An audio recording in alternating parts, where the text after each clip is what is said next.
everybody, this is Ted DiBiase, the $1 Million Man. And if you want to get your money's worth, stay right here because you're listening to Knockouts and 3 Counts. And remember, everybody's got a price for the $1 Million Man.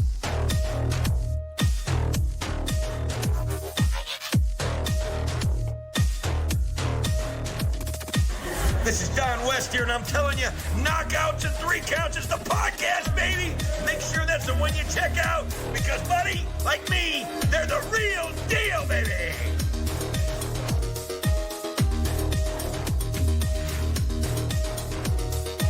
This is Jake the Snake Roberts. Just letting you know, you need to listen to Knockouts and 3 Counts, or you'll see that damn snake again.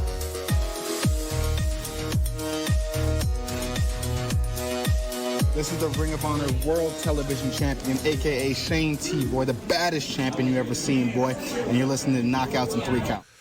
What up, though, everybody? This is Kyle, and you are listening to Knockouts and 3 Counts. We've got a very special guest on with us tonight. I'll bring him in a second. Devin, why don't you go ahead and throw out your social media real quick? Yeah, you can find me on Twitter at Devin63. That's DEVINTHE 63. You can find me on Instagram at All Steak No Sizzle. That's one word. Make sure you guys are following our Facebook page. Make sure you join the Reality Era News group on Facebook as well. We talk all kinds of wrestling in there. And I think that's it. You got anything coming up, man? We got to talk about? We've got plenty. You can find me at Twitter and Instagram at Detroit Knockout, at Detroit NOKOUT. Make sure you're following the show at KO3C Pod, and check out everything to do with Knockouts and 3 Counts at KO3CPod.com, as well as our YouTube Knockouts and 3 Counts. Subscribe to that shit. We've got some pretty big things coming this weekend. I'm headed to Baltimore, so if you're going to be out there for AEW Full Gear, I will be there at StarCast with credentials, so be paying attention to all of our social medias. We're going to be bringing you some fire content. Last time we had DDP, MJF, Nyla Rose. You never know who we're going to have this time, so make sure you're tuned into all of our social media for that. Without further ado, we got a very special guest on with us tonight. We've got the man behind AB Boxing News.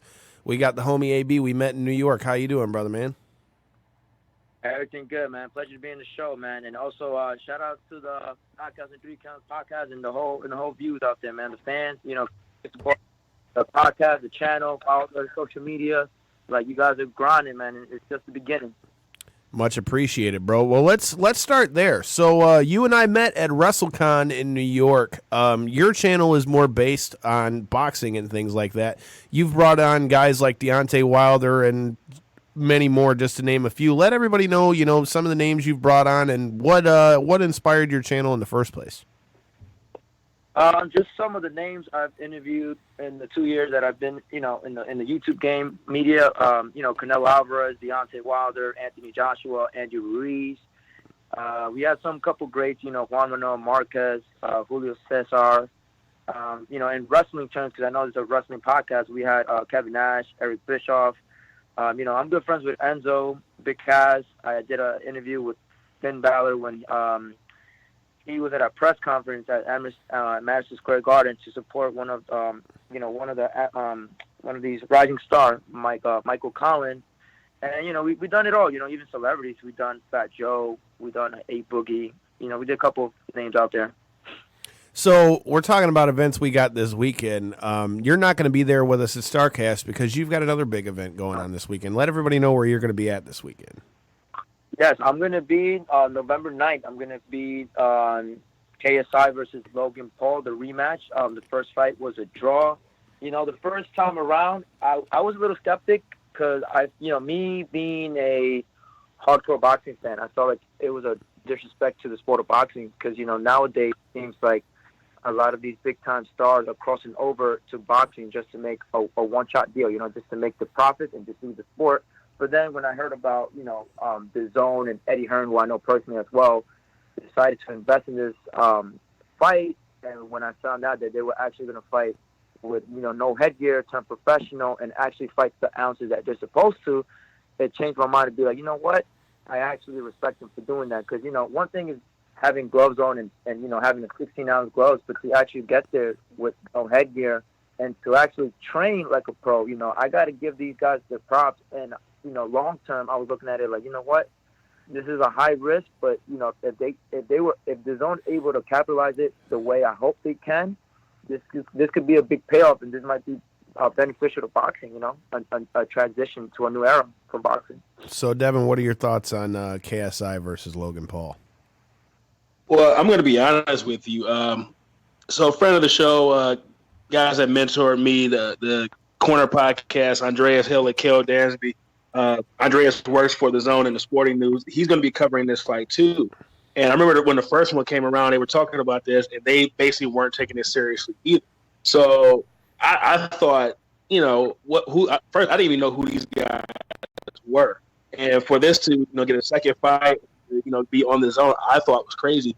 So, AB, my question to you is that when you said you kind of felt the same way, I don't know how legit this is, but how big is it for them to pick this pay-per-view up on the Zone, which is now one of the big boxing streaming networks? How big, can you explain to the people how big it is for them to actually pick this fight up and make it legit? Well, if just in terms of YouTube, KSI and Logan Paul, they have, a massive amount of subscribers, them together alone. And I give an example. When they did the press conference to announce the fight in LA, I believe just in Logan Paul and KSI, individual, I think they were doing like almost like 3 million views just for a press conference. And then I know for the Zone channel on YouTube, they did over like 1 million. So it proves to you that numbers do matter. Numbers are real. And with the Zone, the Zone it's been around for a year. And they're well established in Germany and other parts of the world. But, now they're taking the risk of coming to the U.S. market, which is a little bit saturated. You got wrestling, you got basketball, NBA, you got NFL. So it's a very competitive market. It's not like, I'll give you an example, Eddie Hearn and Matchroom Sports. If you ask everybody in England, Liverpool or whatnot, or Bolton, they'll ask you what's the number one sport in the country. They'll tell you boxing. Matchroom has done a good job. Also, I want to give a shout out to Queensberry Promotion, Frank Warren. Boxing is number one, and what they're trying to do is eliminate the model of pay-per-view, because what they're saying is, why should you pay $80 for one pay-per-view where you could just pay $100 for the whole year? And what they're saying is, we'll give you the most quality fight for just for the convenience of the fans. You know what I mean? Because they're saying the fans shouldn't be paying this much just to watch a fight. Instead, we should be on the aspect of the fans, give them what they like, give them the best matchups. And I give an example, right? Canelo usually fights Cinco de Mayo and Independence Day in September. He didn't fight September because what the Zone is trying to do is they're gonna each month they're trying to give a high matchup. So for example, Canelo was this Saturday just passed, November against Kovalev. Next month you have Logan Paul, KSI. Next month after that you have Joshua Ruiz. So those 3 fights alone, in a 2-month span, those are high profile fights. So instead of them putting them back to back to back, you have them, a separation of a month, and then you continue having these other big fights down the road. So that's what they're trying to do. And then with KSI, Logan Paul, they're trying to take advantage of all their fans and subscribers to purchase the Zone, and hopefully out of, let's say for example, 3 million, they'll get 500,000 the Zone subscribers to stay on the Zone. Right. And I definitely want to touch. Yeah. I was going to add too. It's very tricky to get accurate numbers with the Zone, because they don't really release the subscription numbers. Where pay-per-view, usually we get the numbers within 2 weeks, 3 weeks. So that's something I would like to find out more about their subscription, honestly. So if it's even. The thing for me with this card is I didn't even realize until I was doing a little bit of research before we came on here to see what was going on with the card. What's crazy to me about this is not only do you have the main event between KSI and Logan Paul, I mean, you've got Billy Joe Saunders versus Marcelo Esteban Caceres. I don't know if I said that right. for the world WBO World Super Middleweight Championship, and then you've got Devin Haney versus Alfredo Santiago for the WBC World Lightweight Championship. So I mean, they've got legitimate title fights that are on this card. Yeah.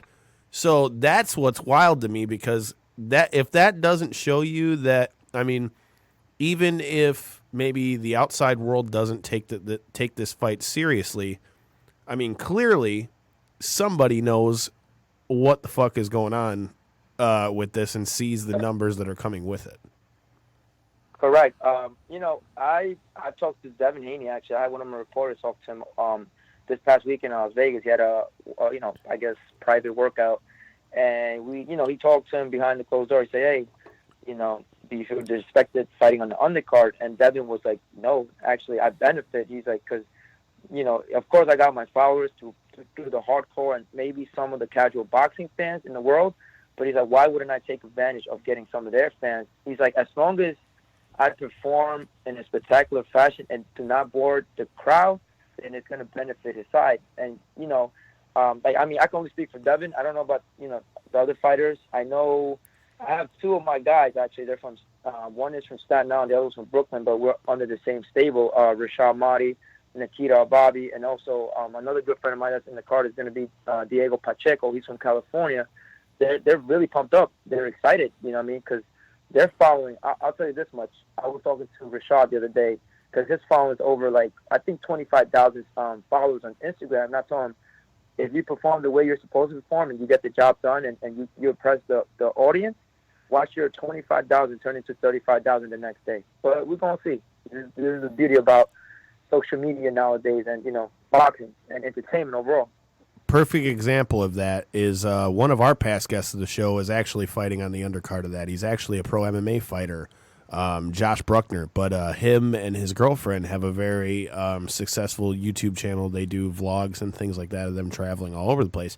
But I just found out about a week ago he will be fighting on the undercard.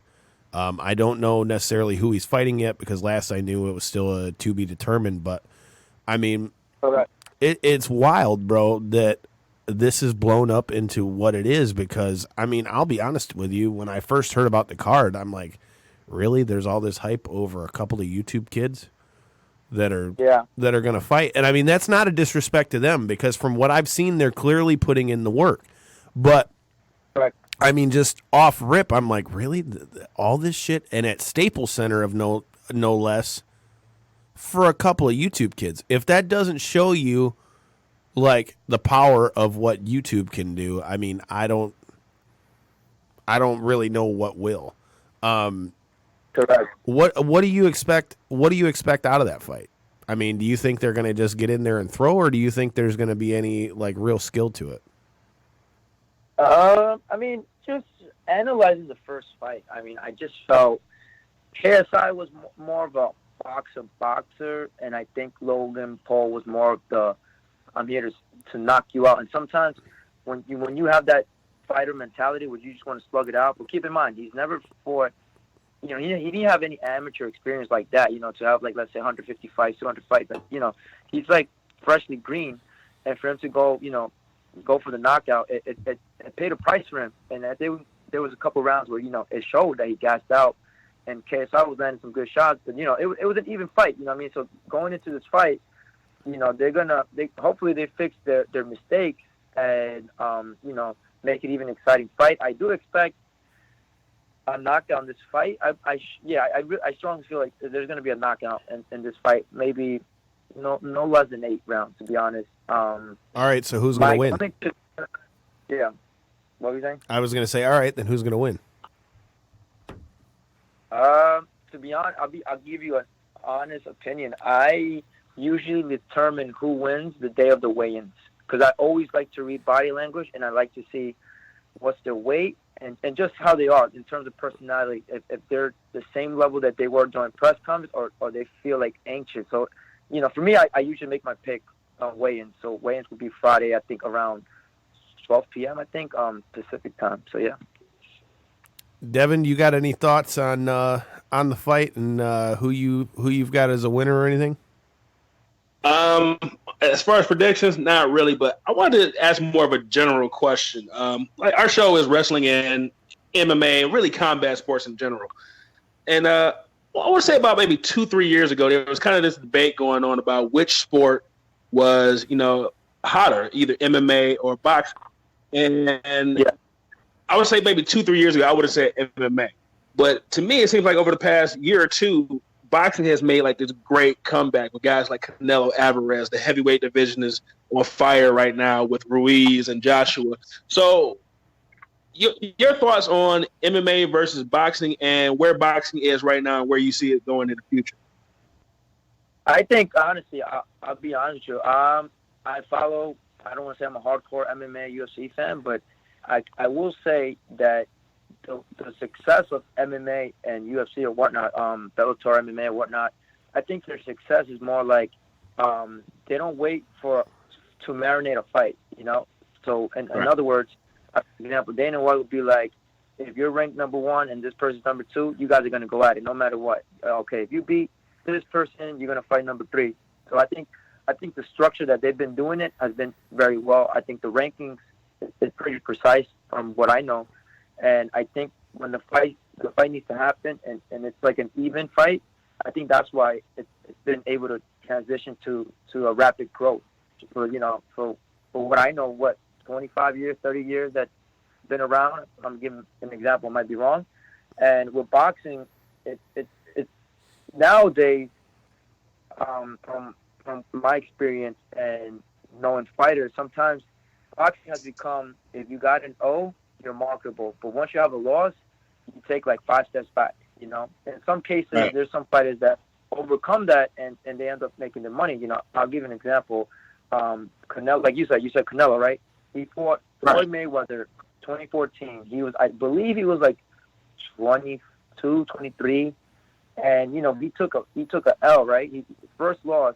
But there's an exception to that because you say to yourself, well, he lost to Floyd Mayweather. You're supposed to lose to Floyd Mayweather, And I think Floyd changed that concept that you have to be undefeated. The zero matters. Where in MMA, UFC, you could be 14-5, 29-13. But if you bring excitement and you give it your all, you put your heart out, and you just excite the fans. You're always going to be marketable. I think the only difference is that when you match up these fighters and you don't give them time to marinate their name and brand themselves, I think that's why you see a lot of disparities between, for example, this past week, Canelo got $35 million compared to Masvidal. I don't know his purse. I think it was like $500,000. So that's why you see disparities where, like, for example, McGregor, I think his biggest earning at the time in UFC before going to boxing, I think it was like $3 million. He crossed over to boxing. He fights Floyd. He makes over $100 million.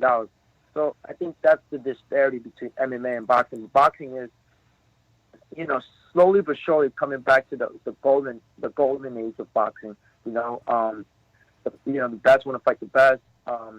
There's a lot. There's still conflict with us. Different promoters, they want to protect the fighters, but I think nowadays with fighters is some of these elite fighters are their own bosses. They're their own promoters.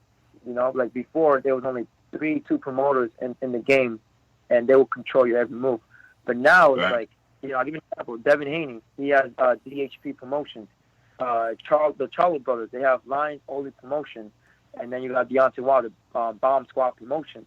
So now most of these marketed, even Canelo, I know he's with Golden Boy, but he also has Canelo Alvarez Promotions, Manny Pacquiao Promotions. So now these fighters are controlling their own destiny. That's why I believe boxing is becoming what it's supposed to be now, the leading combat sport. It's coming there. But UFC has strongly, captivated the market right now. So, yeah, I think that's really the differences now currently.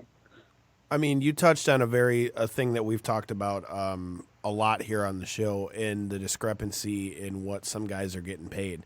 I mean, that's been something that I've said needs to be fixed for years. Yeah. I mean, it's crazy in a lot of ways when you look at it, because a lot of guys in boxing are getting paid just stupid money compared to what some of the guys in MMA are making. And here's a perfect example. Okay, we just had Masvidal versus Diaz. You talked about how much more Diaz made than Masvidal. But on that same hand, when Diaz fought McGregor and when he beat McGregor, McGregor made well over $1 million. Nate Diaz beat him and choked him out, and I believe his payout was $500,000. Now I'm sure he made more than that, between all that kind of stuff. Whether you're talking sponsors and pay-per-view buys and all that kind of shit, but I mean it's crazy the money discrepancy, and I mean I think Conor McGregor really shed a light on that because look how much more he got paid for that one fight against Floyd as opposed to what everybody's making in MMA. I mean, realistically in MMA, I mean, about the only ones who are really making good money are guys like a John Jones or an Anderson Silva or, your big cogs. I think that's why you see a lot of people moving over to Bellator because Bellator's handing out these big contracts. What do you think causes that big discrepancy in what guys are getting paid in boxing versus MMA? You know what? I've had this theory for some time now. I think the problem is that, I'll give you a perfect example. UFC, from my understanding, the way the structure is dominated by one person, which would be, for example, Dana White that does all the matchmaking. Sure. So I think having one promoter, he might even take most of the profits each event. I'll give you an example for boxing. I know. I'll give you a perfect example. Let's say Golden Boy throws a show on Facebook Watch, and let's say investors or whoever wants to invest in the show, let's say they get $1 million, right? Main event, co-main event. Let's say the A side will get, in this case, I'll give you an example, right? The promoters will be slick and won't really tell them, oh, we get this much. Only the promoters know how much the event is, right?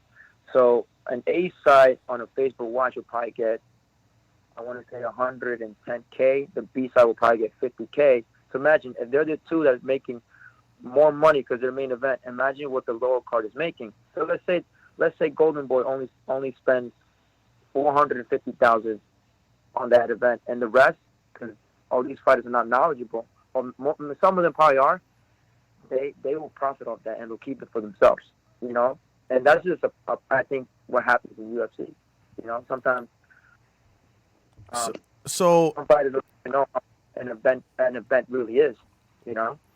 I would totally agree with that in a lot of ways because I mean I've seen a lot of guys that are moving over to Bellator that are making a lot more money than they were in the UFC just purely off the fact that they're able to wear their sponsors again, which in the UFC, if you pay attention, they all have to wear the Reebok fight kit, all that kind of stuff.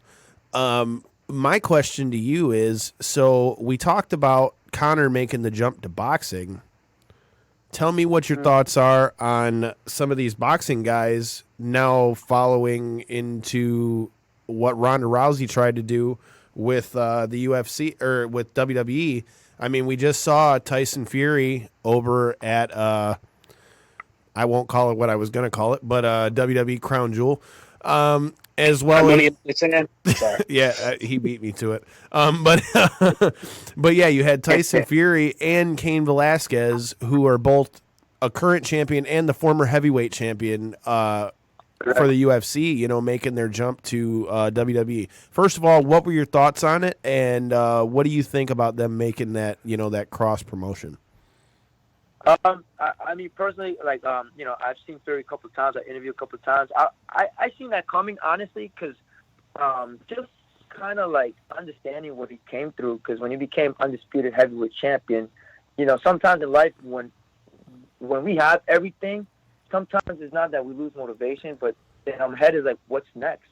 For boxing, most of these fighters' goals to be make your money and become undisputed champion in your weight class. And when he did it, he beat the man, which at the time was Klitschko, and then he fell into depression. He was in drugs. He had everything, going wrong for him. And for him to overcome it, return to the sport of boxing, beat Deontay. Well, not beat Deontay. It was what is it? It was a good fight. He got knocked out the 12th round. He got up like the Undertaker. It was real. It was really real, and it felt like a WWE script, like Undertaker. He's laying down and then he just gets back up. And I think Fury understands that his charisma, his personality, he knows how to get in a fighter's head. He knows how to talk. He's very organic, and I seen that coming. And when I heard about when he fought Otto Wallen, he had to cut. I knew he was supposed to fight Wilder in February, and I was like, I don't even know if that's going to happen because I think he got like multiple stitches, like a lot of stitches. And I think, to me, I was like, if he's going to do it, he's going to do it now because Fury is doing what, like, I'm going to say it again, Floyd Mayweather did 07, 08. Against the Big Show. When he had a problem with the Big Show. You know, Floyd was, you know, he was big. Like, he was a star in boxing. But I think WWE gave him that, like I'm going to say, that platform, you know, that WWE universe. And you know, after that, Floyd, you know, with the, you know, the spectacle that he had with Big Show, Floyd just became like the biggest draw, I think, in just sports overall after that in 08. I think he beat De La Hoya before that. But yeah, like Tyson Fury is trying to replicate what Floyd did and maybe even better. And, you know, I watched some of the wrestling match with Braun Strowman. I have to say there was some little things I didn't like, but there was things that I was like, wow, for somebody to train like maybe less than a month, he did pretty good. And honestly, I love his ring entrance. I think that was very so innovative. Dope. He has different, you know, I'll give you an example. When he fought Otto Wallen in Las Vegas, he came out with a Mexican team. Like, this guy is just, you know, gold class. He loves to talk, like, you know, but it was, you know, I had fun, honestly. It was something, you know, that I expected. It was something that I liked. I kind of disagree with the booking. I mean, I'm a fan of Braun Strowman.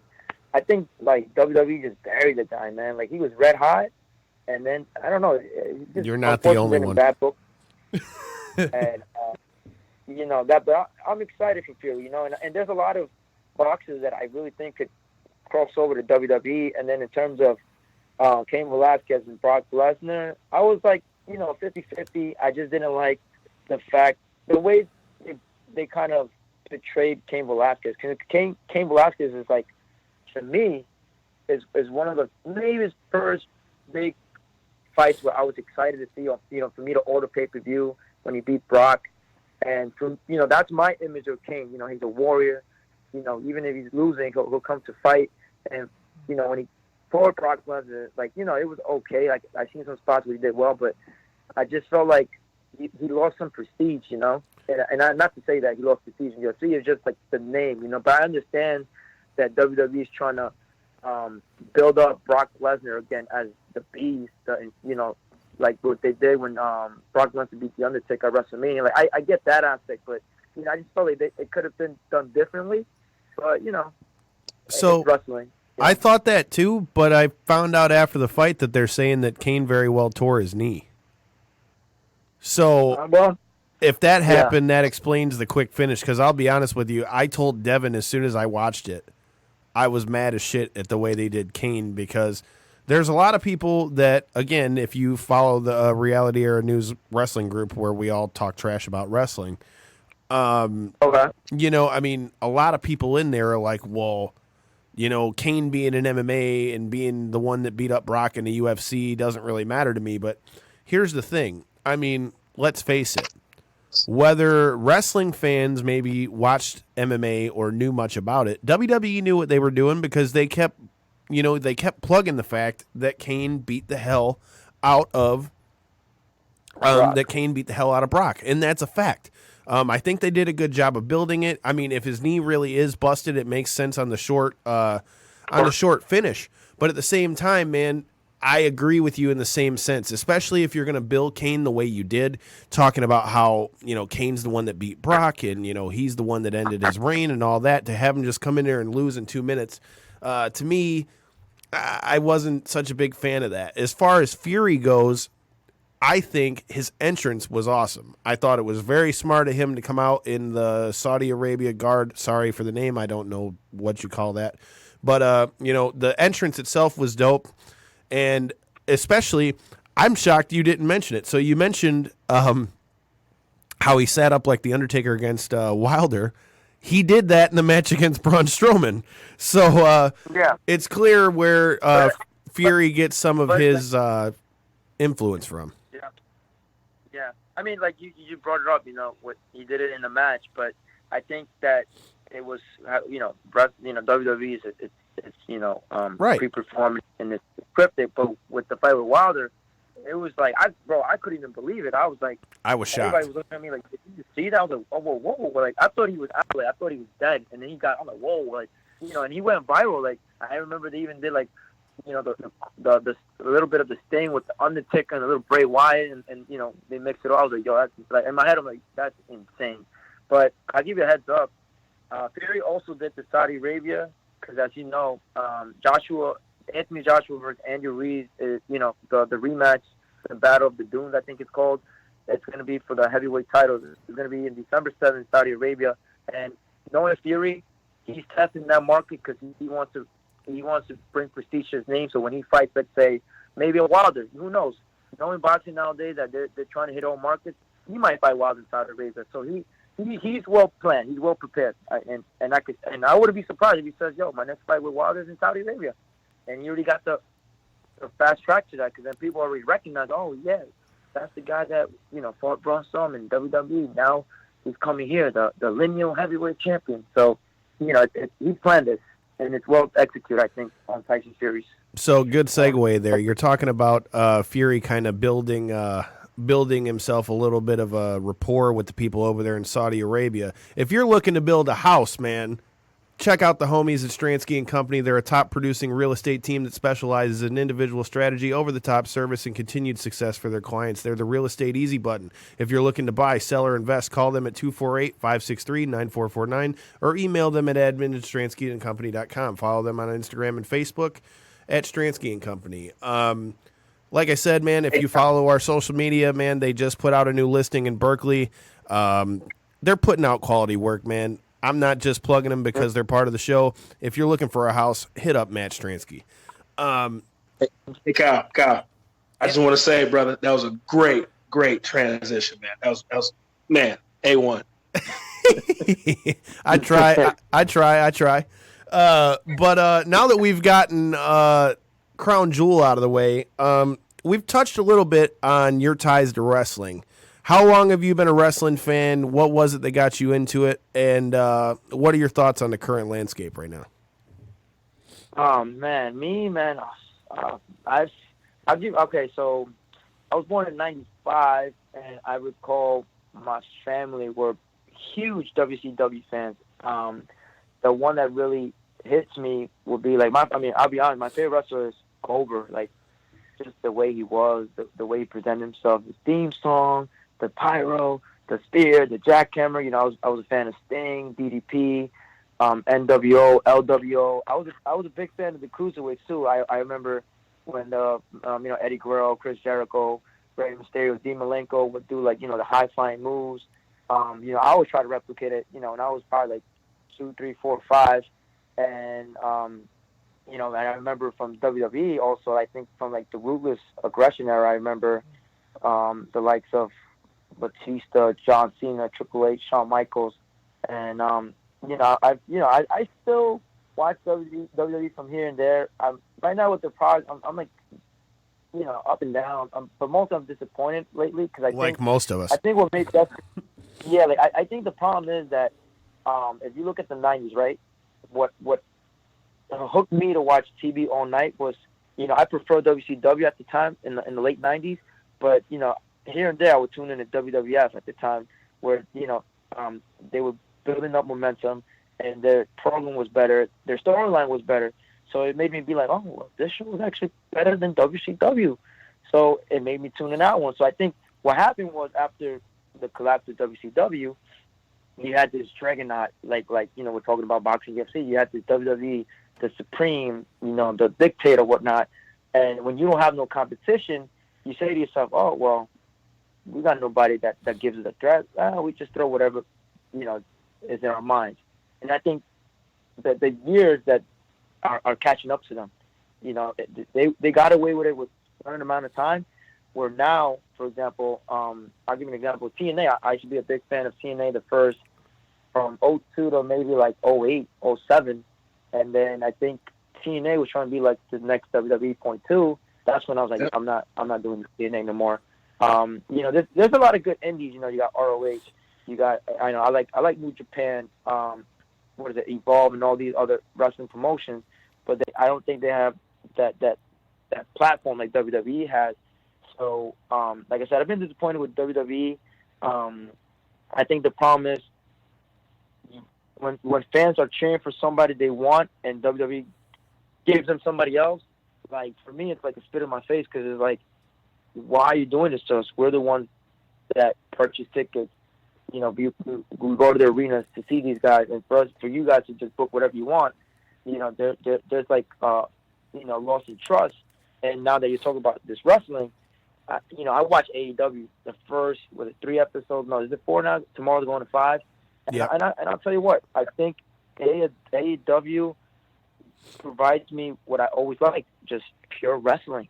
You know, I feel like if there's great wrestling, you can always create a story. And I think, you know, of course, you know, with 5 shows, they have their strengths and they got their weaknesses. But I think with AEW, they have their own identity, you know. And one thing that I was telling one of my other friends that is a big wrestling fan, he said, you know, AB, he's like, don't you think that they're bringing too much WWE, ex-WWE guys, right? And I tell them, well, not really. Well, yeah, there's most of these guys are, quote unquote, they were in WWE. That's how they got their name. But I'll give you an example. Chris Jericho, he started out WCW as Lionheart, right? He was ECW as well. Then he went WCW. Then he goes to WWE. He established himself with like 3 different transitions, you know. Then he goes to New Japan, whole different personality. Then he goes to AEW, and at his age, and then, you know, he got these crazy quotes, you know, Le Champion, a little bit of the bubbly, like, you know, intrigues him. Jericho is just his own name. He's his own boss. Anywhere he goes, he could make something out of it. Cody Rhodes, another one. I think for his time in WWE, his name carried a load on him. You know, rest in peace to Dusty Rhodes again. Great, phenomenal wrestler. I think that sometimes the name was pressuring him, and I think WWE didn't let him control the creative decisions. And for his character, he goes to, I believe it was ROH, and then he goes to AEW, and he kind of reestablished himself to the point for me, right? If you tell me, oh, Cody, I'm like, no, he's AEW. He's, you know, he blew up in the indie scenes. So I think AEW is doing good. I also like Hangman Page. I'm a big fan of the Lucha Brothers, Ray Phoenix and Pentagon. Oh my God, those guys are sick. Yes, Young sir. Bucks.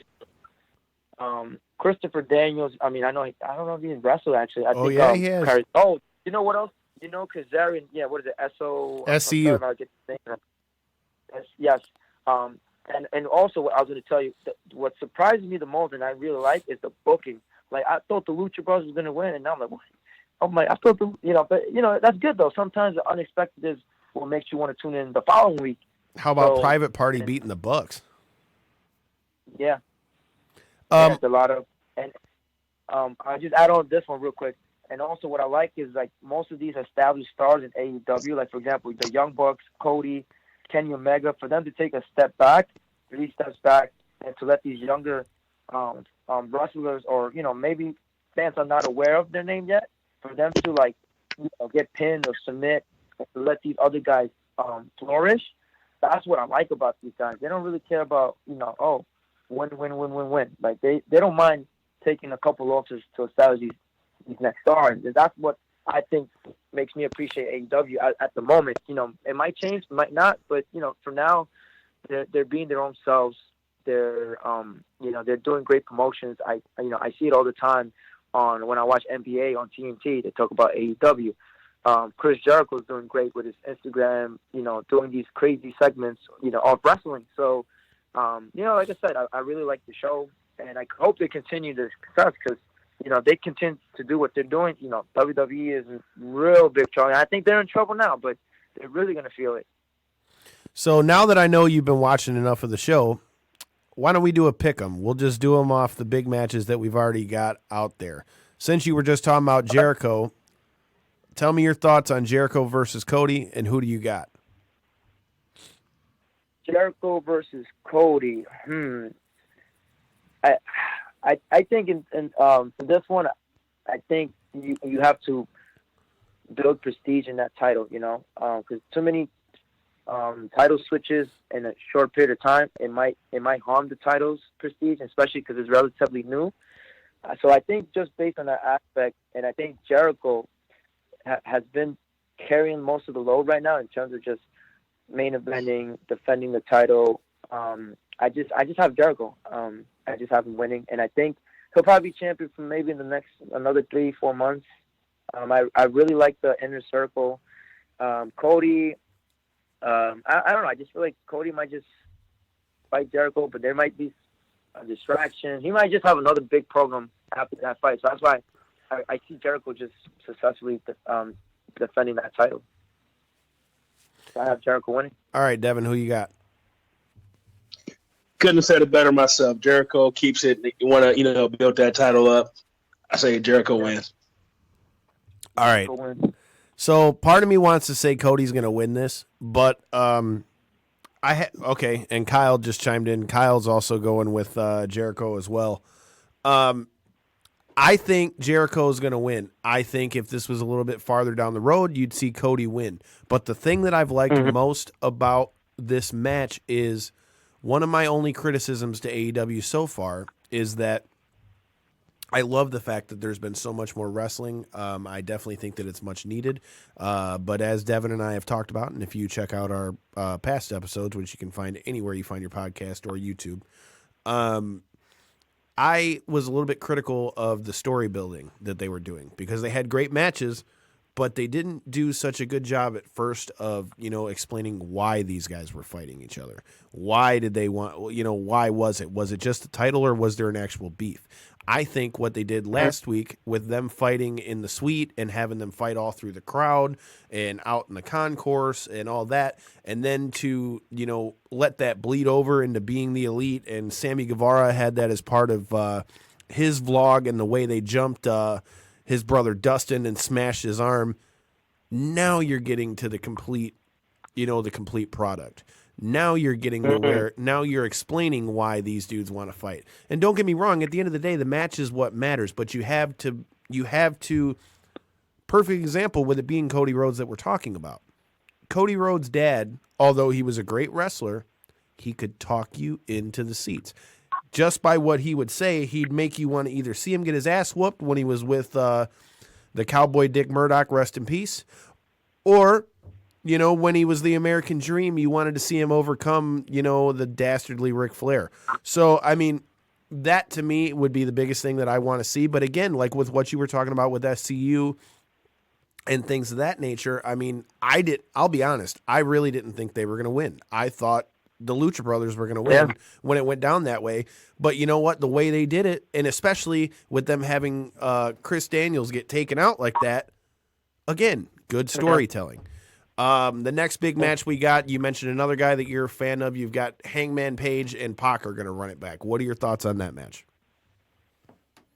Man, that was the one, like, I'm 50-50. I think Hangman Page needs a critical win because I believe him and Jericho was the pay-per-view for the title. The loss, right? Man, I don't know, man. I want Hangman Page. This is just my heart, but I think, man, I'm gonna go with Hangman Page. I think he's gonna win. All right, Devin, who you got? I'm gonna go with the bastard Pac. One thing that I think AEW needs to be very, very careful about is how they book the elite guys. You can't just keep, putting them in these situations where they're winning, and you don't want to make it look like you're favoring the all elite guys. So I think Pac will get this victory, and I can see him getting a title shot in the near future.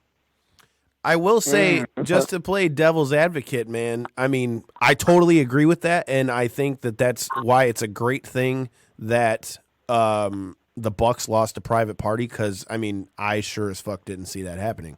But that being said, I mean, I would go as far to say that they've done a good job of that, because if you think about it, even look at the match at what was that? Not Fighter. It was Fighter Fest. At Fighter Fest with Cody and Darby Allin. Darby Allin, is an up and comer, but then to have the time run out on him, and then have Shawn Spears come out and smoke him. I mean, it's not like the Elite are just running through them, but that's a very good point. I do think that that's something that they need to be careful of. As far as this match that we're talking about, I think I feel like Hangman Page has taken a couple of critical losses at this point, being that he lost to Jericho for the title. You know, he's had a couple losses at this point. I'm going to go Hangman Page on this one. I think they're going to use it to help build Pac up as an even bigger badass. Kyle says he thinks he's going to get a quote-unquote dusty finish. It's going to be a DQ finish. We'll see. We'll see how that one goes. I'm not really sure on how I see that going, but I can't wait. Yes, I'll be there. Anyways, next match on the docket. We've got a great tag team match. You've got the Young Bucks versus Proud and Powerful, Santana and Ortiz, former LAX and Impact. AB, what do you think about this match? So if I'm going Jericho winning against Cody, then I think Young Bucks, I think this is a must-win for them.